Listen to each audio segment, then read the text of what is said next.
Čaute milí diváci, mám nový prírastok, takže si spravíme aj také kratučké video, základné informácie si povieme. Takže zohnal som si pavúčika Brachypelma emilia, určite veľká väčšina z vás ju poznáte. Je to zemný druh, relatívne pokojný, trošku menší, čo sa týka veľkosti, tak v tele má v dospelosti tých 6-7 cm, v rozpätí nôh je to tých 12-13 cm. Pôvodom je teda z Mexika, kde obýva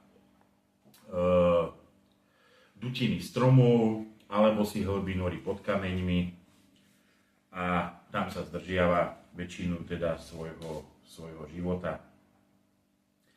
Agresívna nie je, bráni sa vykopávaním žahavých chlopkov zo svojho zádočku.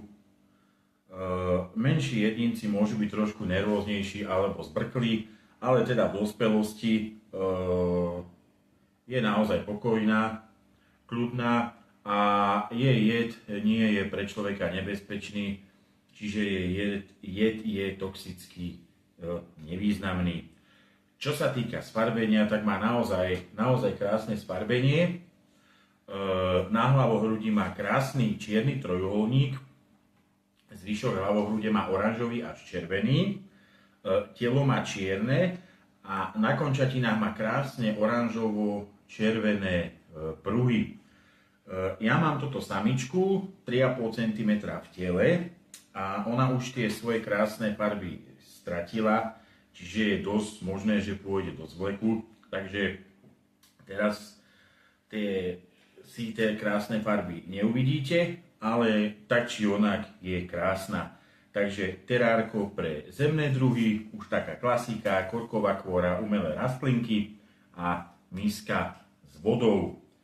Substrát tých 5-7 cm, alebo kľudne aj 10. Ja mám tuto o niečo menej, lebo vravím, je to ešte taký drobec, 3,5 cm, ale je to určená samička. Takže pôvod z Mexika, veľkosť 12-13 cm v rozpätí nôh, dospelosti, zemný druh, relatívne pokojná, toxicky nevýznamná, čiže začiatočníkom by som odporúčil. A ukážem vám ju zbližšia. Takže tu ju máme, slečinku. Zadoček má už pekne vykopaný od chlopkov, tak sa vlastne ona bráni. Ako vidíte, terárko korková kôra, ona si tu začala robiť svoj úkryt, miska s vodou, umelá rastlinka. Vlažiť s rozumom, ani nejako extra nie je treba, keď je miska s vodou. Pavúčik sa dokáže napiť aj zo substrátu, čiže ani steny zbytočne terária nerosiť.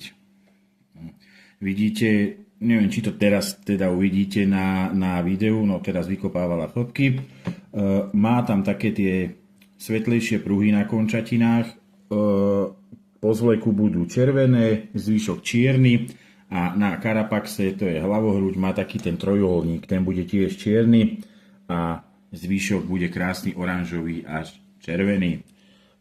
Chlopky vykopáva stále, na to treba dávať pozor, jednak môže vás potom svrbeť ruka, alebo keď vdýchnete, podráždi vám dýchacie cesty alebo sliznicu, čiže budete kýchať, alebo sa vám bude horšie dýchať chvíľu. Inak je krásna, v podstate pokojná, len netreba zbytočne rušiť. A teda začiatočníkom by som určite odporúčil. No, slečinka. Napapaná je, chlopky vykopané. Myslím si, že pôjde do zvleku. Tak ju nebudeme ďalej otravovať. Ja vám ďakujem za pozornosť a vidíme sa zase pri ďalšom videu.